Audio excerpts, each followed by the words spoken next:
tell us what your Christmas plans are. It's the last month of the year. We'd love to hear where you are, what you're doing, and if you got anything fun and exciting planned. We're going to do a few disclaimers. I'm going to introduce Dr. John in just a moment. But just so you know, please stick around so that you can make sure to get your seat at the end of tonight.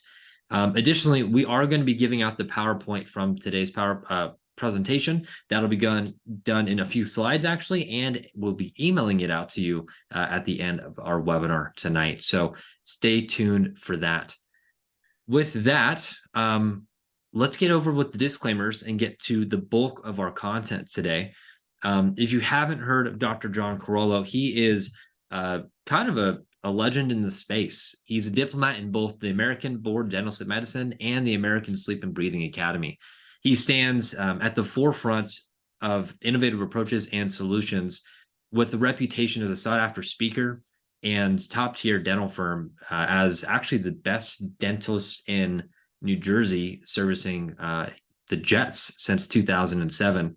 What I find most intriguing about John is the fact that he is still practicing despite not having to, and he does 50% implants and 50% sleep. And in my years in dentistry, it's interesting that that's kind of the dream job. I feel like dentists want to do implants and fun cases on the dental side, and they want to do sleep to help patients with that long-term impact. And John, by God, you've done it. You're actually living the dream. Well, it took about 40 years to get there. I mean, you're not going to do that the first couple of years of your practice. And I'm blessed to have a very outstanding young clinician, Dr. Sufian, in my office for the last 2 years, who has done an amazing job with picking up a lot of the other dental part of the practice. And so having someone of his caliber in my office just makes it easy for me to do sleep and the more advanced implant cases as I need. So that's a blessing. So I'm blessed to have such a great associate who is very capable and just a wonderful young man. Awesome. 2 more disclaimers for y'all, and then we're going to jump right into it. One, today is about you. We're here to answer your questions. John and I have gone over this PowerPoint several times. In fact, I would venture to guess there's more content than we have time to cover in a 45-minute to an hour lecture. So you're going to have slides anyways, so you'll have access to what Dr. John has prepared for you. But we want to make this the most impactful for you. And so we have our chat, which so far, admittedly, you have not done a great job participating in. So there's a chat function, waiting for some Christmas responses, but that's okay. And there's a question and answer section. So Dr. Rothroger has already jumped in with a question for us about the Flex Tap. So we'll be getting to those questions.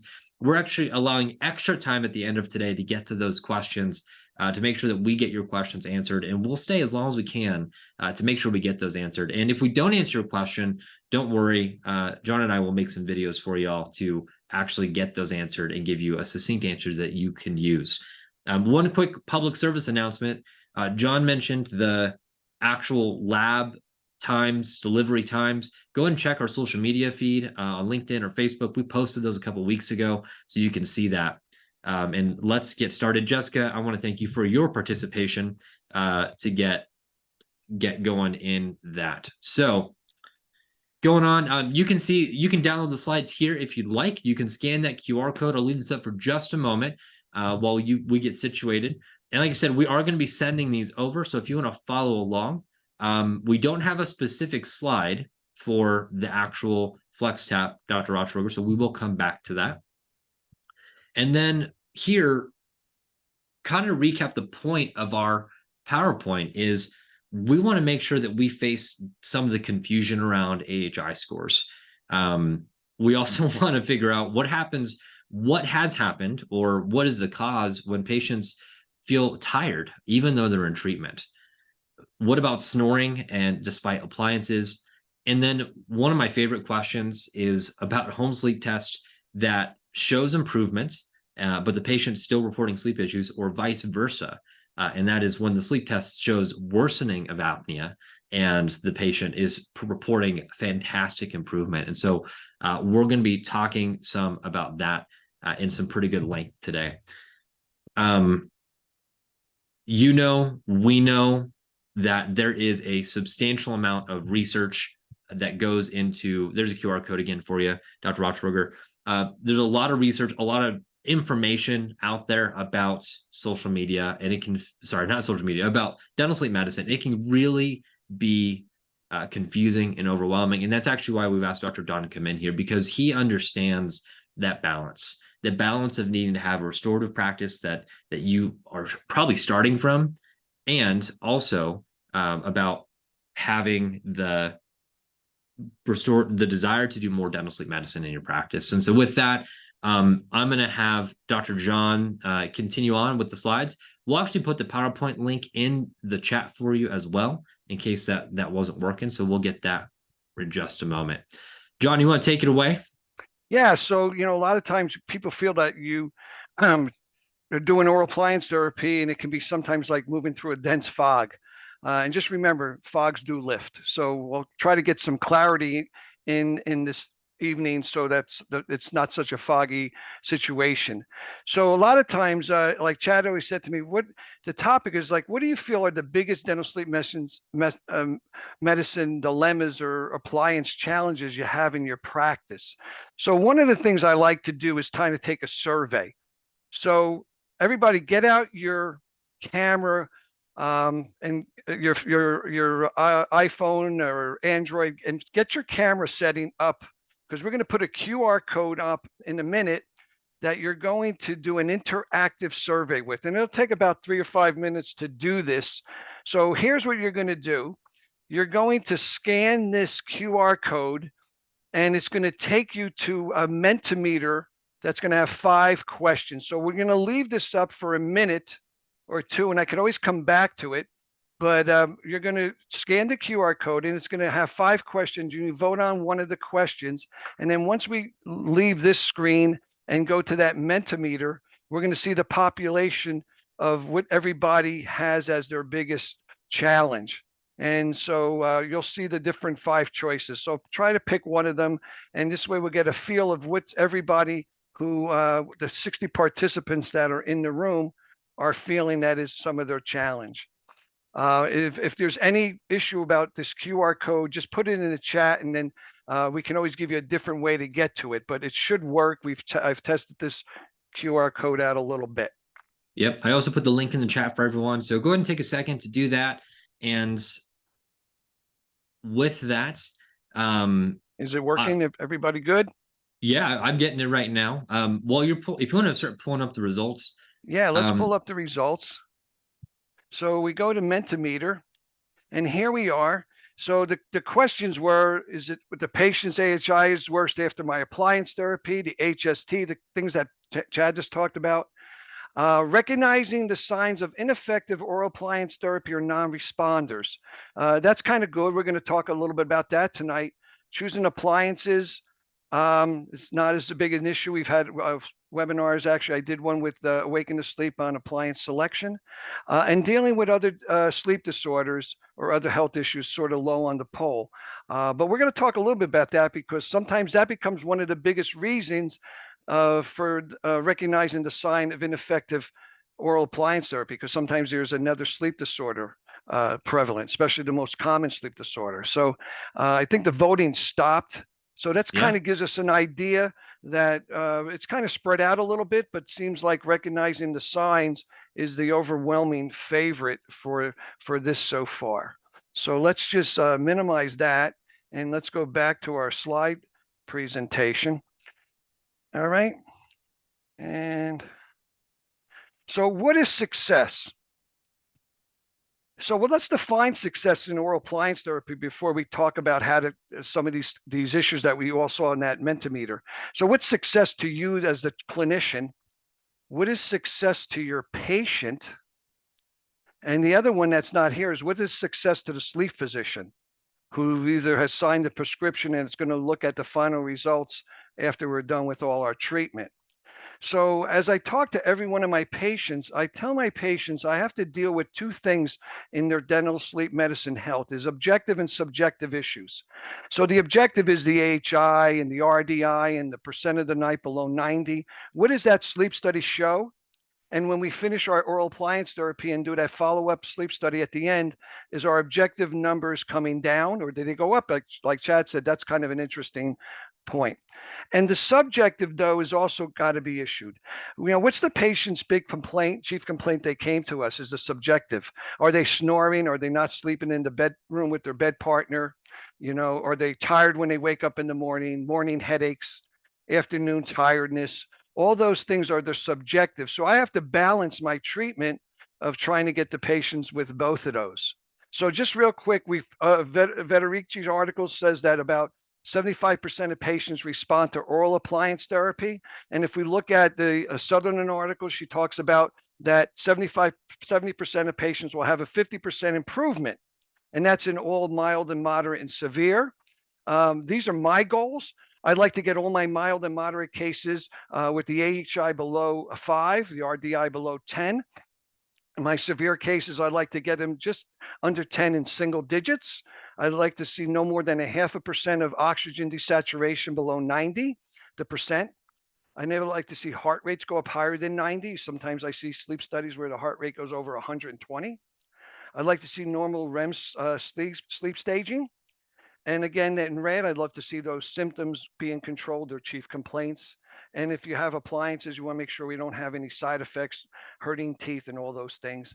And as like CPAP doesn't have a high compliance rate, I'd like to see my compliance rate for my patients that they wear their appliance every night and all night. And so I set the bar pretty high for my success. Well, do I achieve this for every single case? Absolutely not. But that's the bar that I like to get to every time. I had the privilege of being part of a 4-doctor study with some other leading clinicians, Dr. Ken Smith, who you all probably know, Dr. Desai from England, and Dr. Mark Murphy from ProSomnus and Detroit, and myself. We did a poster where we looked at 52 patients, and the 4 of us together, all these 4 different offices submitted 20-something cases, and we found that our mild and moderates did very well, and our severe patients had the AHI below 5 of only 24%, but 60% below 10. So that's a good thing. My assistant Megan today gave me a sleep study, and she said, Dr. Kroll, the patient still has an AHI of 14. And I said, I don't remember the patient's original AHI. And we looked at the original AHI, and the patient had an AHI of 65. So we took a patient from an AHI of 65 with the first advancement in the first post-op sleep study to AHI of, like 15 or 14, which is terrific. So you could see that these results are important to try to achieve. So Dr. again, Carollo, yes, yes, what sir. what can you tell us which board defined success and what the success criteria is? Well, it's usually the AADSM follows with the American AASM standards. The American Academy of Sleep Medicine is really, since this is a physician diagnosed condition, we really rely on them for their guidelines, like the 2015 guidelines on qualified dentists and treating snoring and appliance therapy being recommended for first line for mild and moderate and for severe patients who cannot tolerate CPAP. So those are the kind of the standards, and the articles that I quoted, the Sutherland article, those are kind of the standards for the success. Awesome. Thank you. So again, I always try to put spreadsheets together on my successes and see where I'm at. And I do this on a rotating basis. So as you can see with my severe cases, I get right around 35% below 5. But if I take a patient from an AHI of 60, like that 65, like we talked about that case today, and I only get them at 50%, they're at 30. That's still a severe patient. So some people say, well, if you reduce it by 50%, it's successful. And that is, as you asked, Chad, one of the criteria. But for me, if I take a 65 to 30, I think they should go back on a CPAP if that's the best I could do. But if I could take a 65 and get them down to 14, I think myself and my sleep physicians will be extremely happy with that. So the big question, or maybe the white elephant in the room, is what happens when your patient's AI score is worse?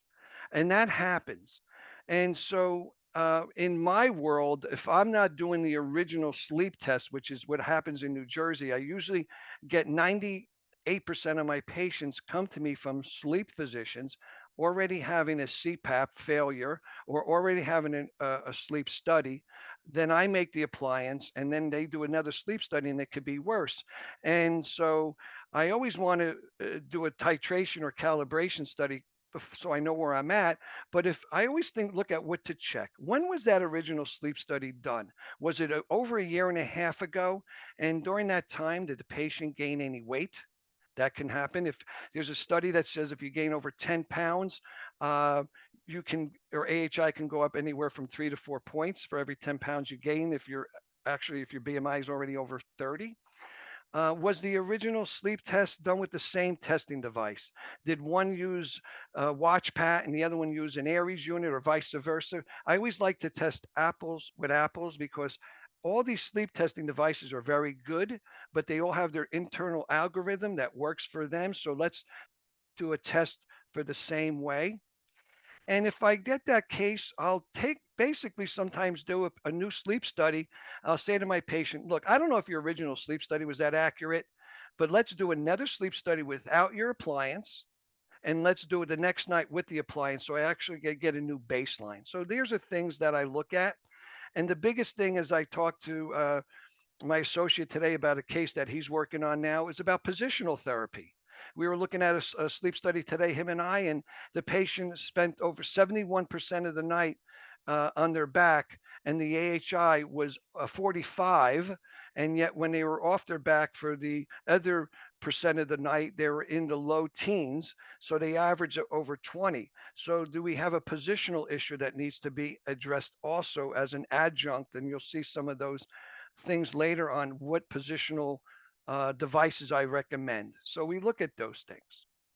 So another question that comes up is, what do you do when your appliance doesn't alleviate exhaustion? So the patient's already tired. So again, I always look at things like evaluating the staging, making sure they're not having a lot of micro arousals, that they're going through staging and they're not having these micro arousals during the night. So I'll look at the hypnogram. I want to know about their sleep hygiene, and we're going to talk about sleep hygiene a lot because that's what they do at home, and that was another one of the big areas. And did I calibrate my appliance enough? Did I just, stop where I thought it was subjectively good, but maybe we needed to go a little further for some better objective symptoms and alleviations? So we look at those kind of things in our thing. Now, why isn't my there we go. So there's sleep staging, and if you're not familiar with it, we'll have that in your handout. Those go through the numbers of percentage of night that you should be in stage 1 and stage 2 and stage 3 and REM sleep. So patients go through about 3 or 4 of these cycles a night. And we talk about sleep times. One of the questions I ask my patients is what kind of job you have, and I want to know if they have like a shift worker job, like a policeman or a fireman or a nurse, that they go from days to afternoons to evenings, or do they keep a regular bedtime? And when I ask them about their bedtime, I ask them when they usually go to bed and when they wake up, because it's important that they get about 7.5 hours of sleep. So this is a good chart and you calculate it backwards. So if they say, look, I wake up at 6:30 every day, well, then to get that 7.5 hours of sleep, they need to go to bed lights out by 11. And so you want that to be consistent even on weekends. You don't want to try to, catch up or try to change that too much, because then your circadian rhythm gets off and that affects maybe the first 2 nights of the week. So we try to keep recommended hours and regular hours. So we go through that.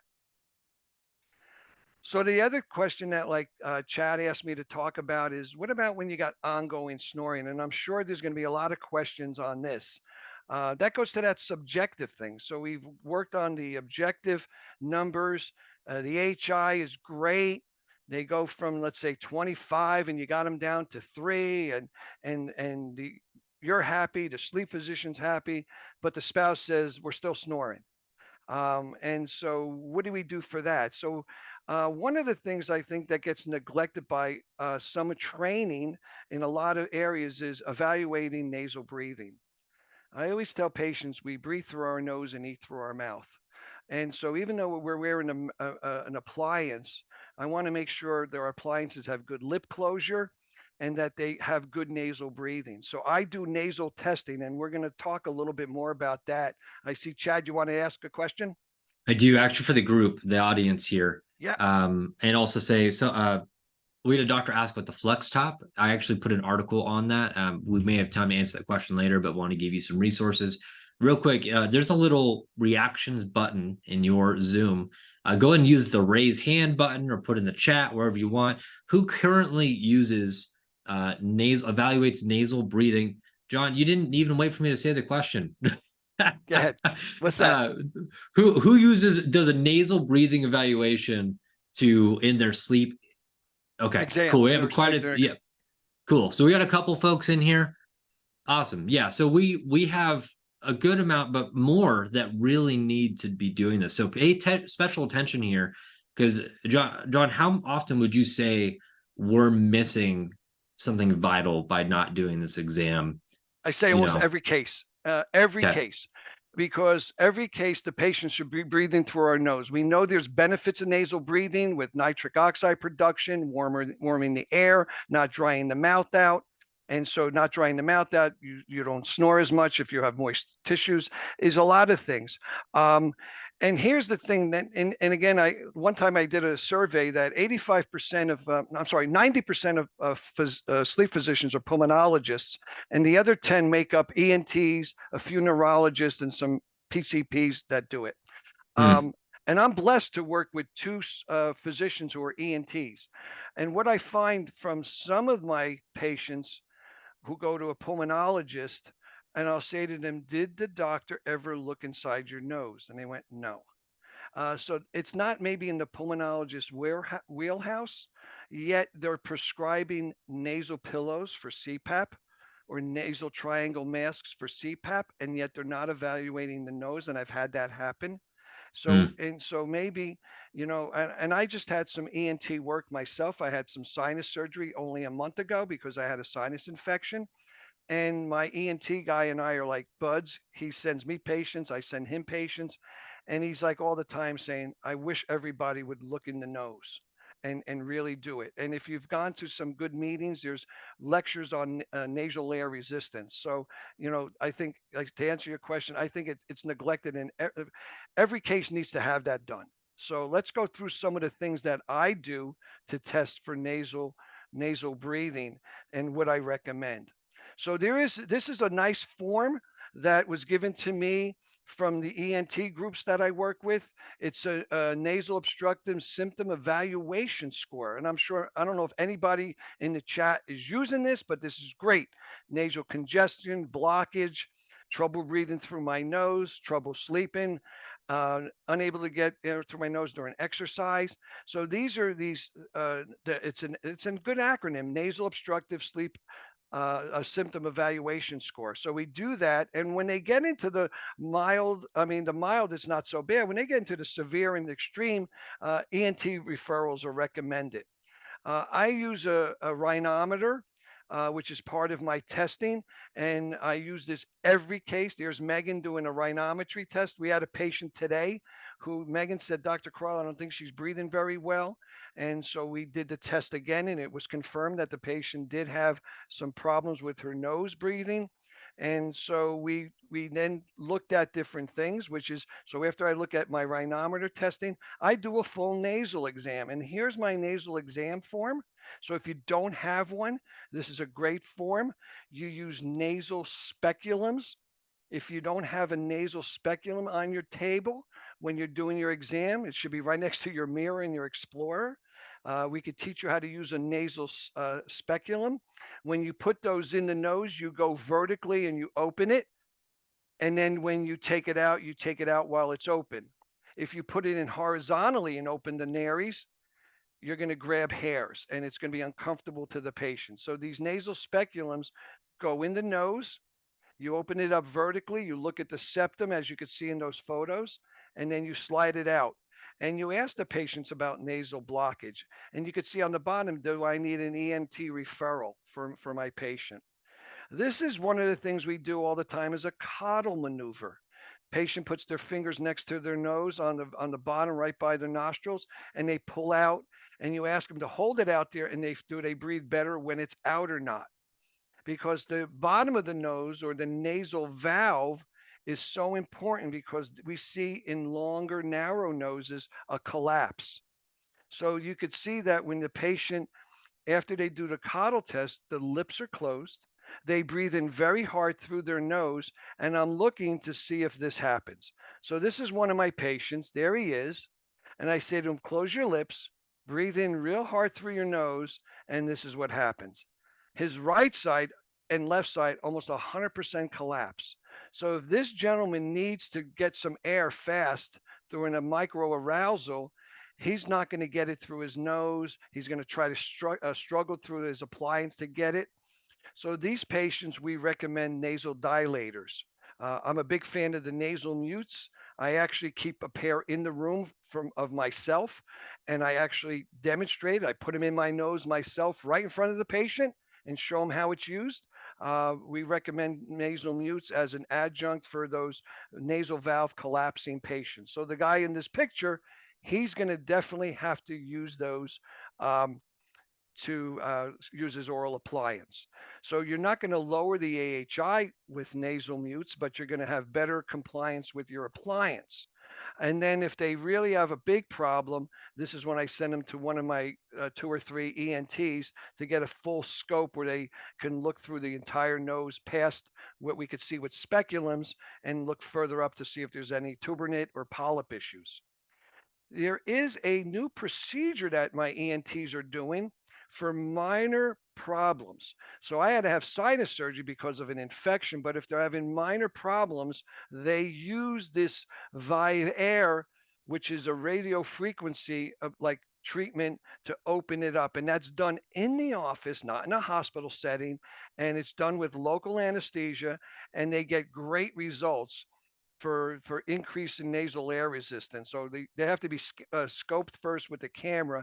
So if your ENTs aren't doing this procedure, find somebody that does. This is a phenomenal, very invasive procedure to help with nasal breathing. At sometimes, if it's really bad, then nasal surgery can be done to permanently correct the nasal valve issue. And again, if there's big septal problems, we know that a septal surgery can also help with nasal breathing. So these types of procedures that I refer out to my ENTs, and it's not that difficult. I had septal surgery when I had my sinus surgery. I was back up and I could have worked the next day technically, even though I was told to rest for the weekend.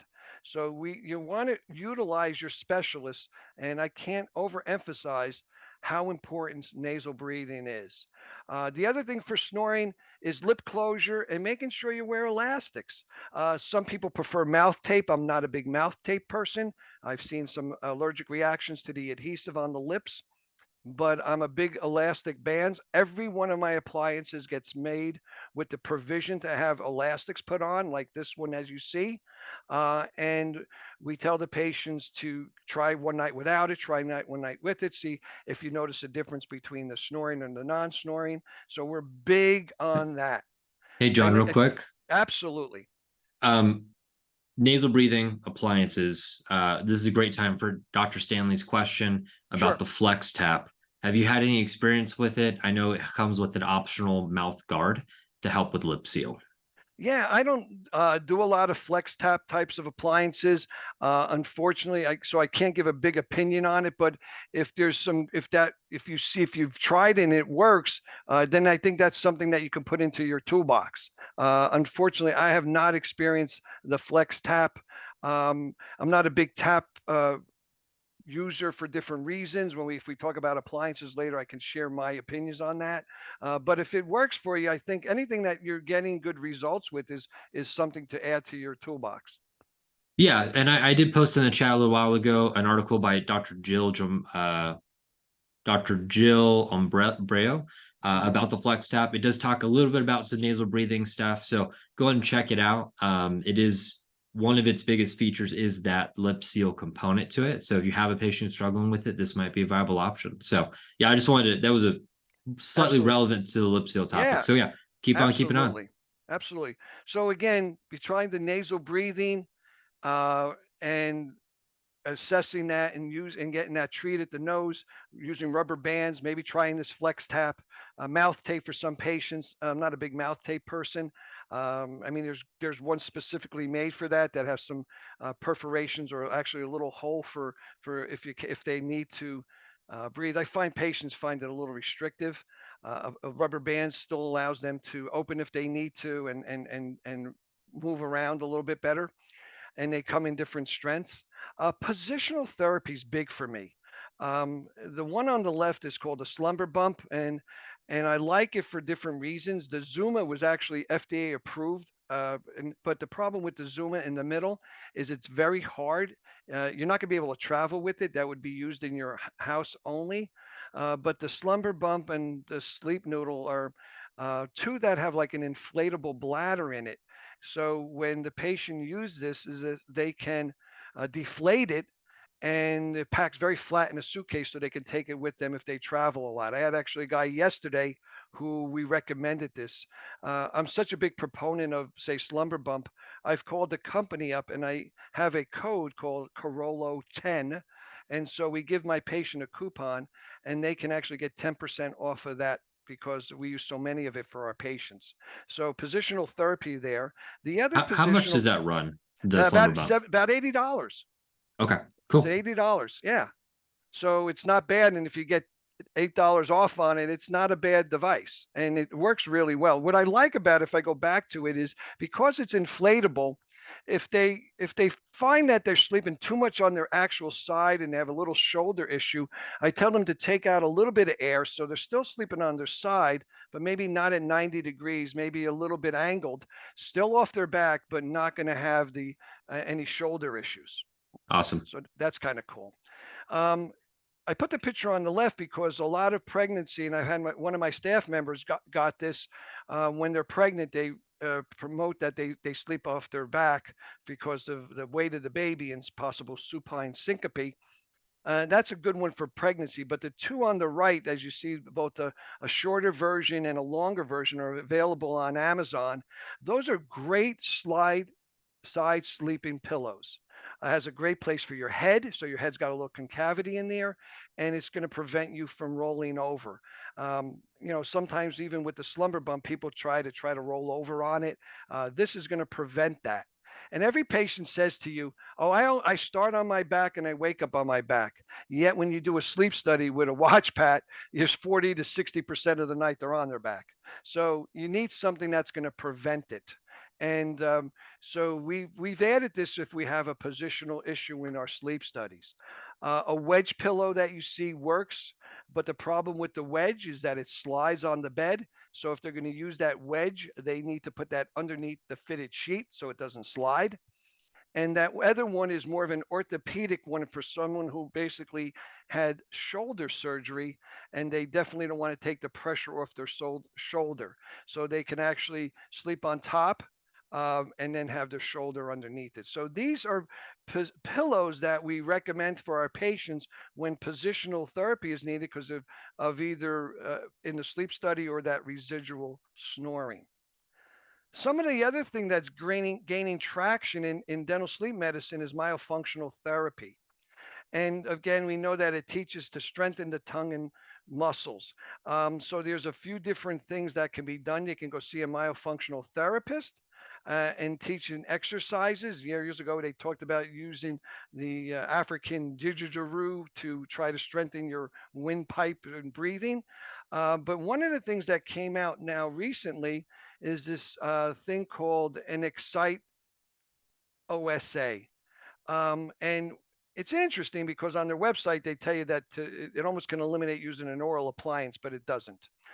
It's not an inexpensive device. This thing is radio frequency. They put this device in their mouth and it starts at a low frequency and then it increases. They need to use this 20 minutes a day. So it strengthens the muscles of the tongue and it hopefully can get their tongue to be in a more favorable position. I have one or two patients. I don't push this. It's about a $1,600 device. And I've had three patients who tried it, and two of them said they would give it to me because they found it too not so much user friendly having to use it on a regular basis. But again, I'd like to always show things that are out there because one of my sleep physicians was recommending this right away before even appliance therapy, not knowing that this didn't have the same effectiveness or efficacy that appliance therapy has. So everybody should always be aware of what's out there. What do you got, chat? I'm actually excited to say I'm going to try this out pretty soon here. Thank you. And also, if you look up didgeridoo, because Right. that's the first time I've heard that word. There is an actual study on Yes. using the didgeridoo to treat sleep apnea. So, fun fact, there's your homework for tonight, is to go look that up. Thank you for that And yeah, amazing it's use of that word. I think I forgot the country or that started it. I think it's in Australia. And if not, if I'm not, if I don't remember, but we learned about that in our mastery training, and it can strengthen the muscles. When we look at phenotypes as a non-anatomical problem with sleep studies, they talk about muscle recruitment as one of the things that we try to improve on, and having a better arousal threshold so that we don't get Awesome. aroused so much. So that if we can strengthen that with a didgeridoo or this Excite or using myofunctional therapists, I think that can be an adjunct for people who snore. All Absolutely. right. Awesome. You want to continue? You want to do some of the chat questions? You tell me where you want to go with time and everything. Yeah, I'll say this. We don't have a lot of questions in the question and answer section, so let's keep on going, All folks. right. If you have questions, we are open to pausing the slides we've prepared. Yep. Granted, your inputs informed the slides, so I know we're getting to a lot of those questions. But if you have questions that are time sensitive, you want to get to, we're here for you. I'm also going So to post the spelling of didgeridoo in the chat. So So is keep the on. in the chat, I see 17 or 18 things. Is that the where they're just responding to whether they do nasal breathing or not, and the Q&A is a separate part? Is that correct? We have one question Go ahead. in the chat, and that is some patients have a hard time adapting to oral appliances, night guards, or advancers. What do you do in those cases? But I'm assuming when they say I have a hard time adapting, meaning able to wear it all night long, every night, maybe not gagging and stuff. Well, that goes back to my exam. So one of the biggest questions I ask every patient when they come to see me is, have you ever worn Invisalign? Have you ever worn a bite guard or anything at night to sleep with? And the patients who say yes to that have a better adaptation to wearing a sleep device. The patients who have not done that, um, we ask them if they have a gagging reflex, and some say they do. So I'm assuming that's what this person is asking. Some of my Actually, patient, go ahead. specifically, they jumped in with more. They clenched down on it is also a problem. Well, that's part of sleep. I mean, you can make an anterior discluder in appliances if you think that you need to alleviate some of the clenching down on the posterior part. So some of the appliances have anterior discluders. I had one patient last night that we have on an anterior discluder. That's one option, but that's going to be part of sleep bruxism, and that's just going to be part of how some people sleep. I think that's going to resolve as you get less and less of some of the OSA. But getting back to the patient who maybe not just bruxes down on it, but is worried about gagging. Um, some of my patients, unfortunately, have very poor medical insurance, and especially this is the time of year where we do a lot because they've maxed them out their copays. But January and February of the year, they haven't. And if they tell me, look, Dr. Carollo, I don't mind paying your sort of top fee, or we call it, we hate to use the word cash fee or non-insurance fee, Hmm. they'll say to me, can I try something? So I've done two different things. One is I scan all my patients. So I'll make digital models, and I'll make in-office like Essex retainers. And I make them sleep with those Essex retainers with independent of each other. They're not connected, for about 2 weeks to see if they can sleep with something in their mouth. And if they do that, then I know that they'll be able to wear a sleep appliance, especially some of the newer, thinner ones like a Prosomnus Evo, some of the Serena Sleep Type, some of the EMAs. So there's a lot of things that we can do in that regard. So I hope that kind Got of it. answers the question. Is there anything Yeah. more part of that Uh, question, or another question up? I think you got that question, but we got Okay, a lot of really good questions. sure. Let's hit those then, Yeah. and we can always get back. Let me just do one thing about the sleep studies. we're going to skip through some of the other things, but just real quick, a lot of times there's underlying factors that affect sleep. Women, if they have a lot of babies and later on in life, they might have a dropped bladder, so they might have some urinary incontinence. Men with enlarged prostrates get up a lot more, so that affects sleep. You got to be careful. Hormonal changes, chronic pain. Patients of mine come in, they have arthritis, they're getting hips and knee replacements that can affect their sleep. So don't underestimate other factors, and don't underestimate two of the biggest factors of sleep disorders like insomnia. And I have it in red because insomnia is the most common sleep disorder. And we want to make sure that we know that that's the ability to fall asleep but not stay asleep. So there's ways of treating that with CBTI, sometimes medications from a prescription. From that, we do time release melatonin. So we don't want to overlook insomnia or restless legs. And restless legs always, if they tell me they wake up with cramps, we do a iron profile study, look at their ferritin levels, and there are things like warm baths and stuff to do for that. So before we get into the, Real quick. let's get to those questions. Yeah. So I did answer one from Dr. Buzzard. Ask me how I know this question. You want to look up pregnancy pillows to find those pillows that like wrap around that have the thing that goes in between the legs. And they're on sale right now. They're still on sale. They were on sale last week too. So check those out if you're pregnant or looking for pillows for your patients. So, all right, we got a couple questions. As a reminder, folks, to make sure your questions don't get lost, please make sure to put them in the question answer. We got the two that are in there, but just in case. So Peter Malcolm says, what is the first thing that you do when one side of the jaw is sore after wearing the appliance? Okay, so that's a side effect question, which is a lecture I've given in the past. If one side of the jaw is, it's interesting. So there's a lot of things you got to look for that. Make sure your midline is not off. So when you put your appliance in, you take the appliance out, evaluate the midline again, put the appliance in, make sure there's not a midline shift in your appliance. Or did the lab make it? If, like, I had a case today and I was going over with my associate on Saturday when we did the scanning bite, the patient actually, as they protrude, deviates 2 millimeters to the left. And we saw that and we captured their bite there. And yet, and it looked great when we scanned them. Today, I got a question from Prosomnus back saying, we noticed that there's a 3 millimeter shift. Is that your patient's bite? So a good lab is going to pick that up. And I said, yes, that is the correct one.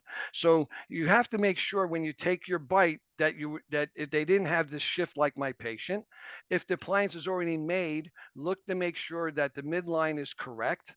Make sure if it has like the two pads on each side, put articulator paper in and make sure they're hitting evenly.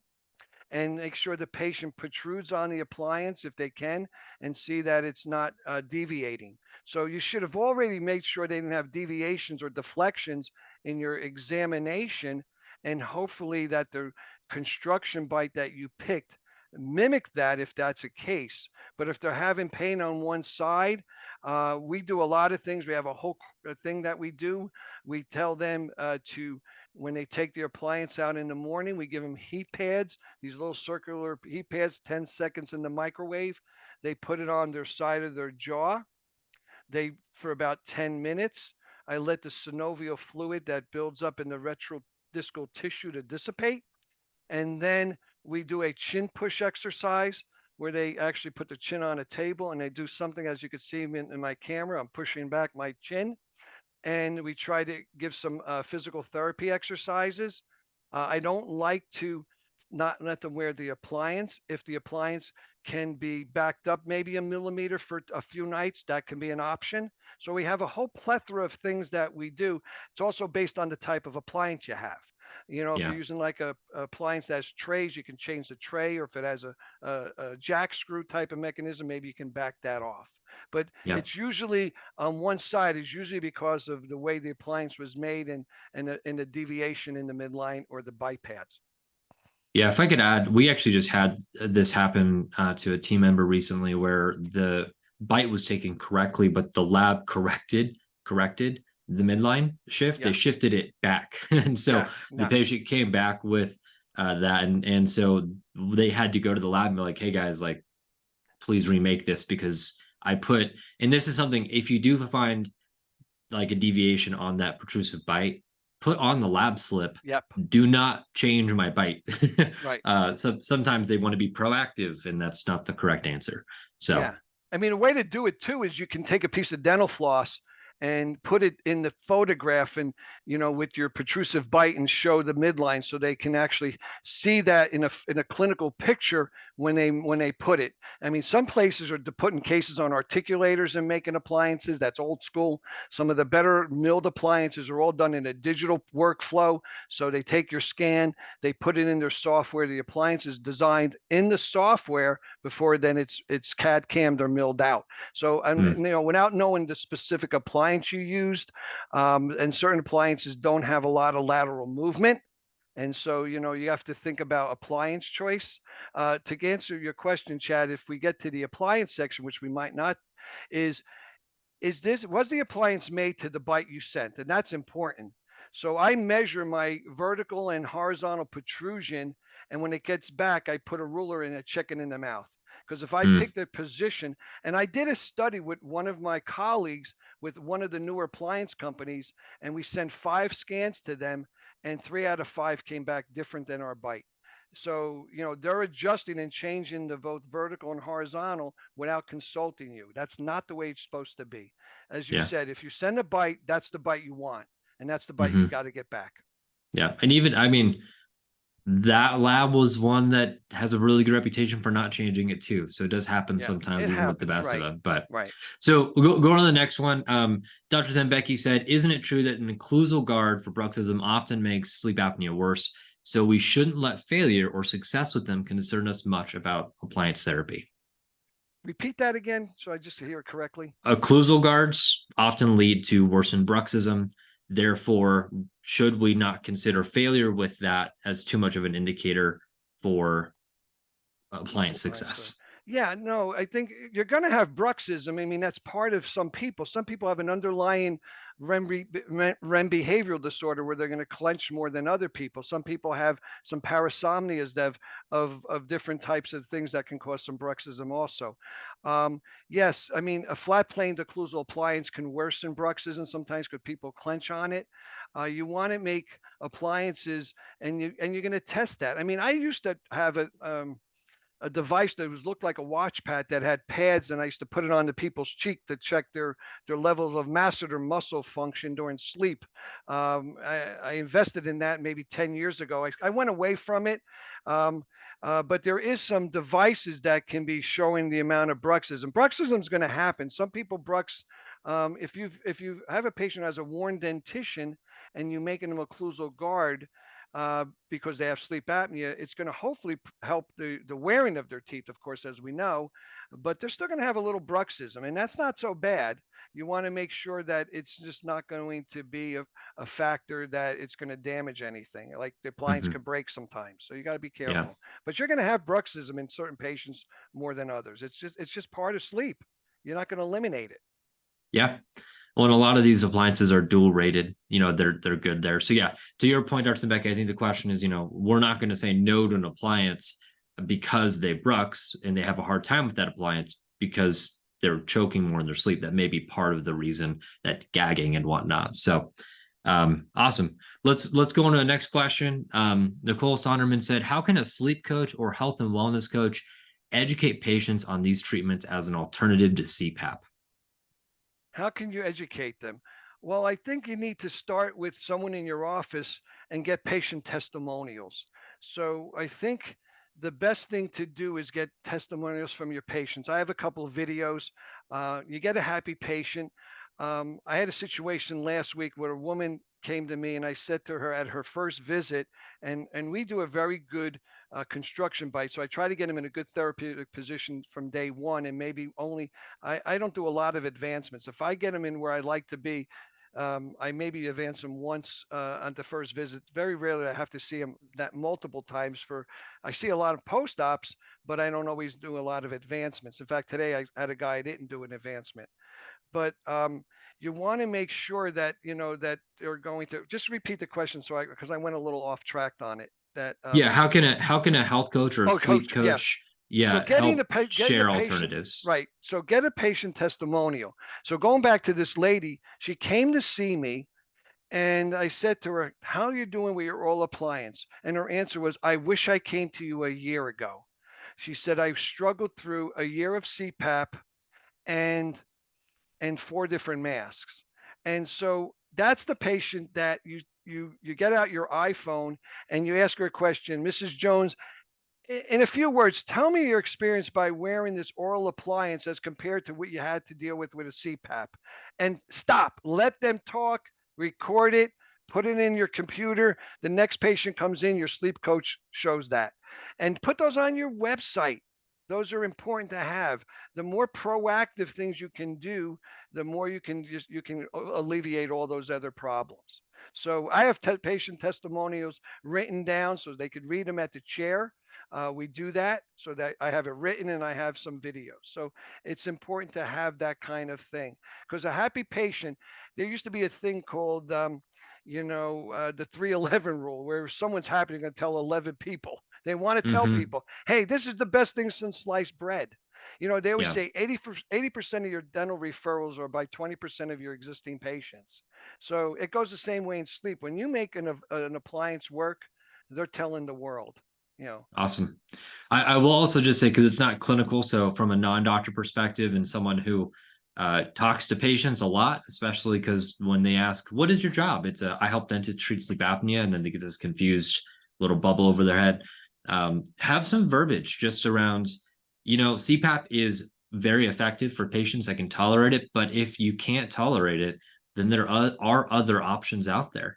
And if they're mild to moderate, then that's an education conversation because the American Academy of Sleep Medicine has already said that appliances can be used first as an Yes. equal primary recommendation. So you can very clearly say your options include, CPAP or appliances. And as we know, data suggests that appliances are more frequently adhered to, the more frequently used. So Yeah, I mean, we tell patients all the time, CPAP works when you wear it, but the statistics says that only you won't. 50% of people can use it after 3 months. And Right. and if you look at the compliance for CPAP, it's 4 hours a night for 5 out of 7 nights a week. So it's not high because if they made it every night, all night, it would have zero compliance for some Yeah. people.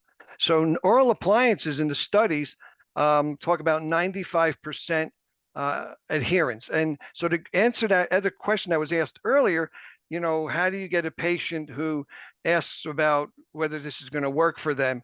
And being someone who's done a lot of cases, I could say to my patients in the last 3 years, I'll just take the last 3 years. If I've done, 500 appliances in the last 3 years, I've only had one patient who says I can't wear it. I mean, so if you make a good device that's comfortable, they're wearing it. And I tell people all the time, you're going to see in the near future some of the bigger manufacturers are going to have compliance chips in the appliance that are going to Hmm. do pulse ox and SpO2 and heart rate, and they're going to be able to also monitor wear time. So don't be surprised if in 2024 you don't see some of the bigger players having a very sophisticated chip in there.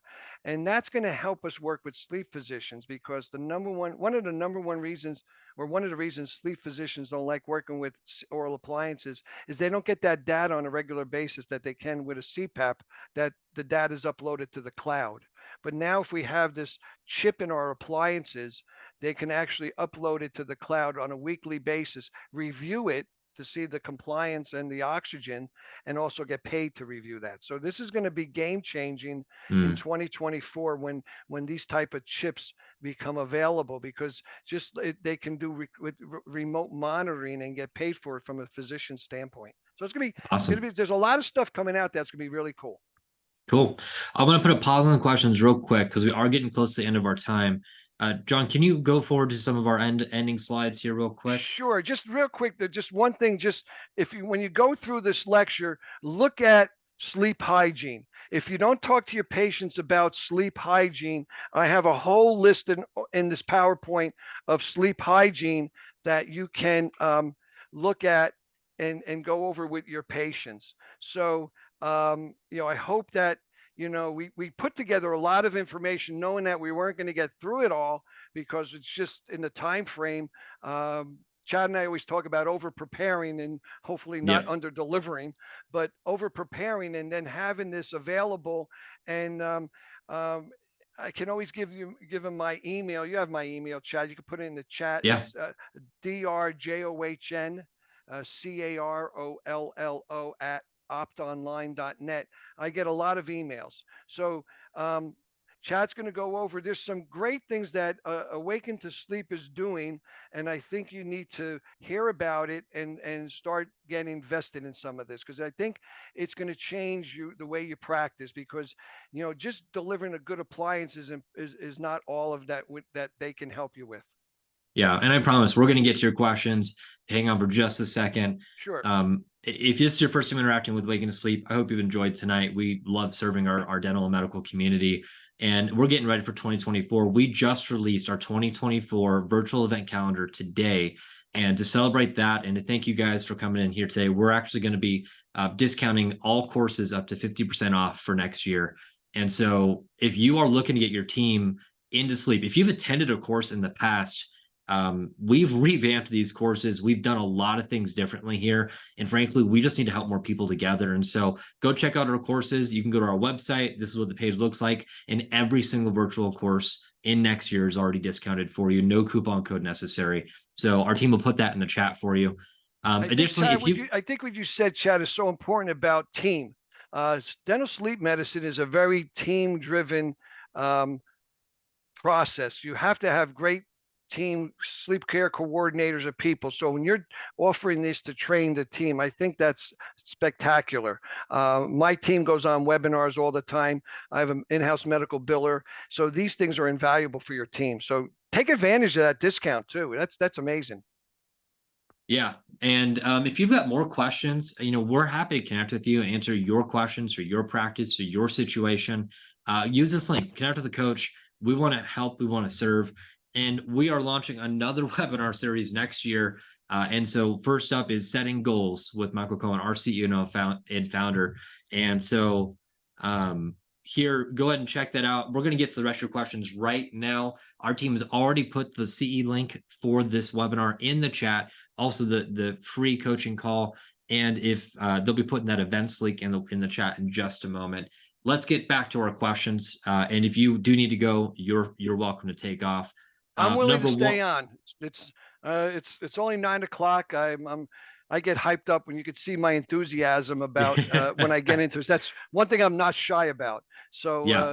I don't mind staying on for another 10 minutes or so, 15 minutes, Cool. if that's what it takes. Let's get to the questions because that's why I think we wanted to do this is to get good information out there and let you have it. But also let's hear from you the things that concern you. Sweet. We do have a follow-up question. I was getting to you, Brown. R. Brown is talking about the midline conversation earlier. Do you recommend using a Herbst appliance in those instances, or what appliances do you use? For a midline problem, any appliance there, you could use a dorsal appliance with a little offset of the post. It's interesting because they always talk about that Herbst has some of the best lateral movement, and they're great. But I find that patients with Herbst have a little bit of cheek issues a lot of times that they rub against their cheek. Some of my patients prefer something smoother, and so if I make like a dorsal appliance, instead of having the post come up straight vertically, you have about a 1.5 millimeter offset on each side, so that they have about 3.5 millimeters of lateral movement. I had an interesting case that happened. I had a patient break a Herbst, two actually Herbsts, a milled PMMA Herbst and a more flexible Herbst. Both broke the bar. And then I said, let me make an offset dorsal. And it's been a year and the patient hasn't broken that. So, wow. Even though Herbsts are very good for lateral movement, those don't discount a offset post on a dorsal appliance or something like that. Cool. All right. Well, going back up, we got some earlier questions we haven't gotten to yet. Sure. So, have you ever treated a class 3 malocclusion with an appliance? If so, what kind? again, you could do any kind of appliance. It's about getting the bite correct for a class 3. I had this discussion with my associate today about, starting where your construction bite was. I actually scanned, and, I wish I had the screenshots from my office. I'm at home now, on this patient. So the patient had, he had 2 millimeters of class 3 movement. So he wasn't edge to edge. His lower jaw was 2 millimeters forward in his habitual bite. And yet he was then to go, he went again another 10 millimeters forward. So he had 10 millimeters of protrusion. So I started him about 40% as a safety valve, because then I know I can always add forward with the appliance. I don't want to have to go back. But I made a dorsal on him. You can make a Herbst on that patient. I'm not a big tap user. I know there are people that love taps. I just find that a patient that is, if I always find if you cut your teeth closed and locked together in an anterior appliance, there's less movement and a lot more. I see more of discomfort neuromuscular with those type of appliances. Taps do have their role. If people had a tap, you can replace it with a tap. Also, sometimes where there's not a lot of posterior teeth, sometimes those anterior interlocking appliances work better. But to answer the class 3 question, I've made it with Herbst and I've made it with a dorsal, and I've had success with both. You mentioned this, so I'm going to piggyback on a question as well.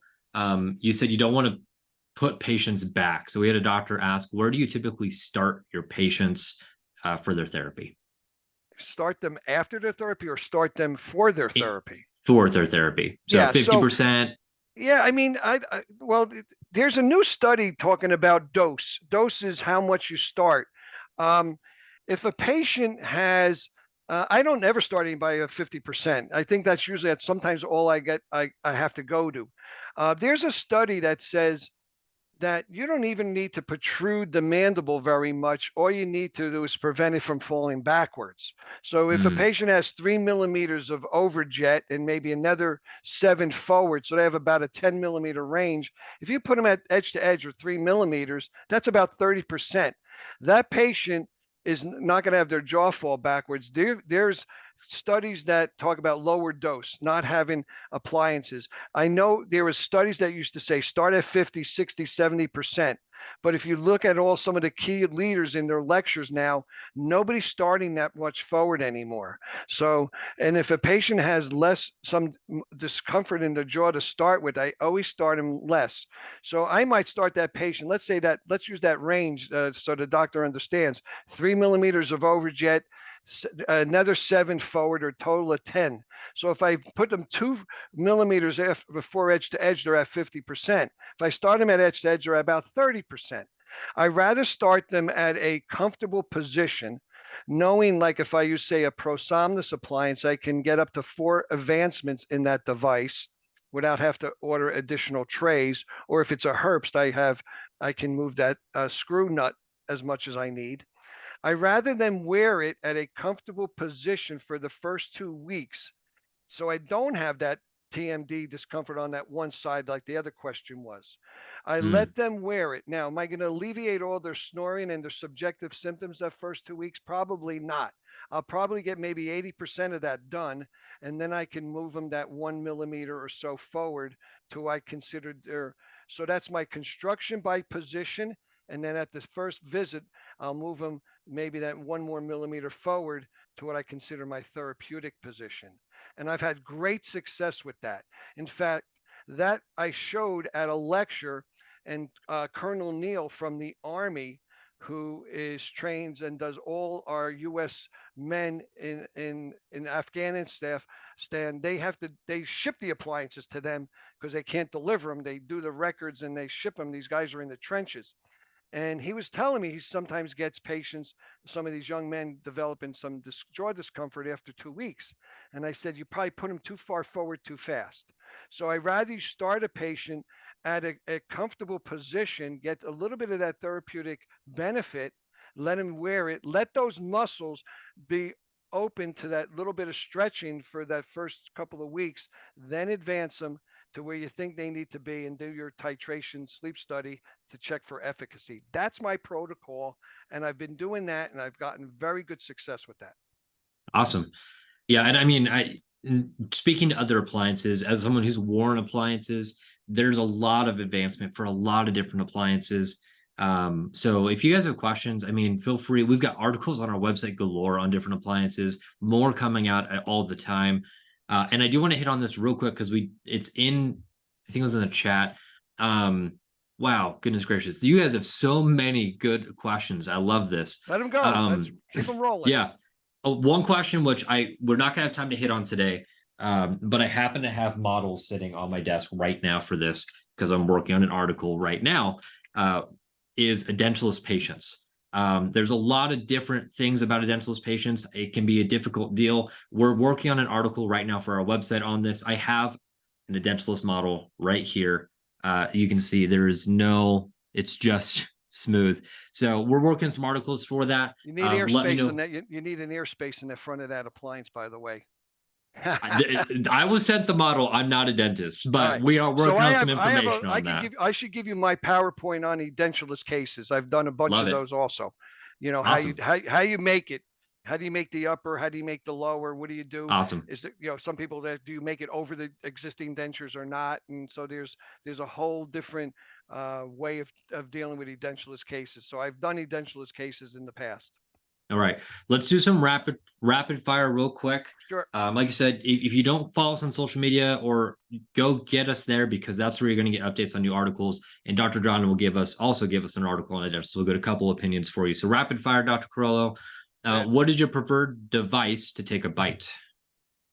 My preferred device to take a bite. I'm not a big George gauge person because it limits my vertical, and I have to make sure that I have enough posterior clearance for curvus spee.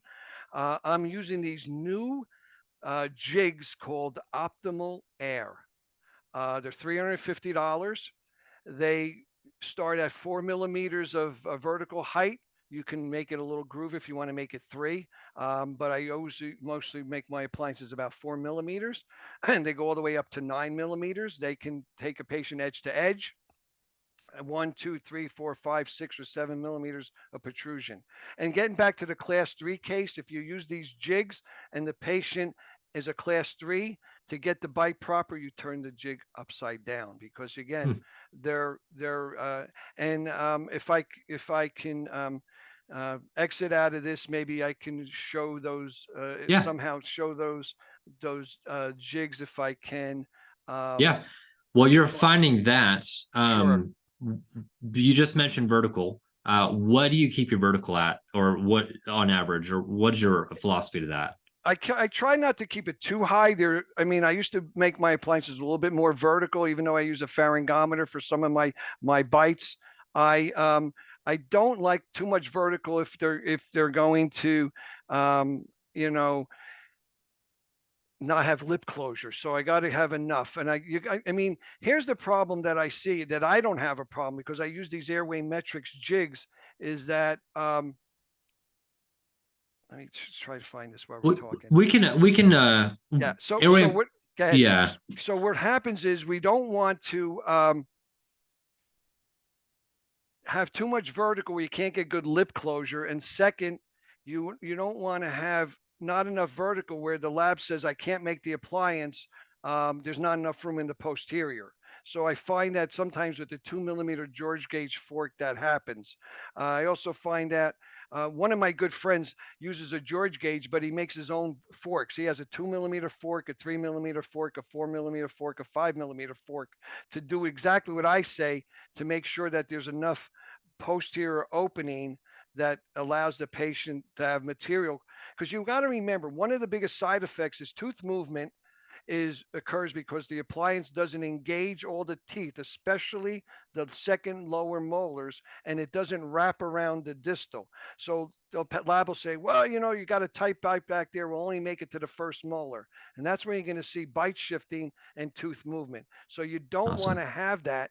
You want to have something where you don't do that. Okay. Do you know your average vertical? Would you say 4 millimeters? 4 millimeters, 5? Right? 4 millimeters is about average. Cool. Question real quick. While you're finding that, I want to take Nicole's question. She's a sleep health coach and will be calling on dentists to help their patients. and she refers non-compliant patients to dentists. So a dentist be willing to use an outside coach to assist with acclimation oral appliances. Nicole, your question, I think, is best answered in a voting style. If you are a dentist or a dental professional who would love to have a sleep coach help your patients be more compliant with treatment, can you use the raise hand reaction button for me? Because I believe the answer in general would be yes for that kind of situation, because compliance is our number one question. So we had a couple people sleeping, but we have a couple people raising their hands and a couple people in the chat. So Nicole, I think you've got a good bet. And this goes for physician relationships. We do this a lot in our coaching. We're not health coaches, by the way, we're dental coaches, very different. But we tell our clients who are dentists when reaching out to physicians, you should probably just ask the physician what they want, and they'll tell you what the most appropriate course of action is for their preferences. Nicole, I'd say the same thing for you. Reach out to your dentist and ask them what they like. In general, I think you'll have some pretty good responses. So most dentists, in my experience, don't say no to referrals for sleep. Maybe I'm crazy in that assumption. So with that, we're getting pretty late. We're slowly losing our attendees here. Yeah, we went from 60 down to 50. Yeah. We still got a bunch of people. But Yeah. if I can get that to your chat, Yes. I'll let you put that into them. They're called optimal airway jigs. I couldn't find it real quick without doing a Google search, but I like those because they have variations in different heights. So I'm not locked into one specific. A George gauge is only 3, 2, or 3 or 5. I like to have different variations based on patients' dentitions. Curvus speed's big. If you have a flat curvus speed versus a higher curvus speed, how much you protrude them, if they're class 3, like the guy today that was class 3, he had an anterior, of course, an anterior open bite. And so I had to use very little vertical. I actually made him a little less than 4 because I didn't need a lot of posterior separation because he was such a class 3 patient. So I Nice. think everything is dental and their dentition specific to do it correctly. Yeah. I'm going to say this, guys, because it is late for Dr. Carollo and it's late for quite a few of you. We're going to wrap up. I'm going to ask one last question that is quick so we can get out of here. If you have additional questions, one, we have a clinical course where we teach a lot of this stuff. Two, schedule a call to coach. If we can't answer your question, we will tap into our network, which includes Dr. Carollo, who is generous. As you've seen, you got your PowerPoint slides, which we didn't even get to go through all the way, everything. That is ready for you as a resource. And so our last question, because it is just a different workflow question, is how often do you titrate your patients? What is your workflow for that? Oh, that's a good question. I mean, I have such good success with mild and moderates. I usually, if I have a patient that has an AHI of 18 and less, once I know where I'm going to be, I go right to the definitive sleep study. But so how often I titrate is based on how they're feeling, some of their subjective symptoms, and where they start with. The last thing I want to do, because in New Jersey, my patients come to me from the sleep physician, so they go back to the sleep physician for that definitive final sleep study. I don't want to back and forth. I don't want to send them there, and then they say, well, it needs to be adjusted. Go back to Dr. Carollo, and then I adjust the appliance, and then they go back for another sleep study. So what I do is I call it a calibration or titration study. Just like I mentioned about that patient with the AHI that was 65. That's huge. Severe patient. Now, his AHI went down to, I think I said it was around 14. He's coming back in the office. I'm going to make another adjustment on his appliance to see if I can get it below 10. And I'll do either one more sleep study with it. Now, I was using a device called the Night Owl for a while, which are hard to get, but it is not a good level 3 like a watch pat. But a good thing about a Night Owl is you get 7 nights, and you can tell the patient, do a night with this position of the appliance, the next night with this position, and I've done that in the past. So Night Owl is regrouping, they're redoing it. I'm looking forward to those again. I have a few left. I'm looking at other sleep testing devices to do my titration, like one called Sleep Image. I don't know if you've seen that one, but it's one Yeah, that's we available. actually pretty much test all the units in stock. So we've got, sleep image rings. There's a new one coming out that's pretty awesome. We're testing right now. A lot of our clients are Vesper. using. Have you tried the Vesper yet? No, I'm blanking on the name. Okay. It's very similar to the sleep image though. Okay. Yeah. We The have a sleep lot of image. clients using the Philips Alice Night 1 unit because it's only the cannula that's disposable, and it is actually a type 3 test that gets all the channels. And they, how many can you Um, do multiple nights without having to, like the you watch can pad is do, great. The problem with the watch pad is every night with that disposable tip, it's $60. So you yeah, can do, the only it's things expensive. are batteries and cannulas, and one set of batteries gets you 2 or 3 days. And you can do up to, I think, 6 nights of testing on Yeah. one storage chip. And I So mean, yeah. have the So answer the cannula patient reuse the cannula. So Yeah, so to answer the question on titrations, if it's a severe case, I'm definitely going to titrate once or twice because I don't want to do that back and forth. The mild and moderate cases in HI of 10 and under or 11 and 12, I'm pretty comfortable that I get those under 5 almost all the time. It's just, yeah, it's just statistically, that's the statistics. So yeah, again, I'm looking where they're starting and what I want to do. But again, for the severe patients, I like those multiple night testing devices that I yep. can try various positions with my appliances.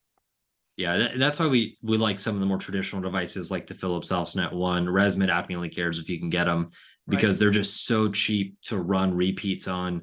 It's $2 for batteries, and the units are tanks. So, anyways, folks, we're gonna wrap up tonight. Thank you for the 44 troopers who made it through till 6:20 Pacific Standard Time. Dr. Carollo, thank you so 920 much. 9:20, that's right. East Coast Thank you time. so much for your just generosity tonight and giving back to our folks here. Look at the love you got pouring through from the audience. So, folks, we didn't get to all your Yeah, I questions, see but a if lot you of want to hearts coming chat, up there. I never got all those hearts before. you're doing great. If you want to ask those questions, schedule a call with the coach. We want to help you. But folks, have a wonderful night. Have a Merry Christmas, and hopefully we'll see you next time.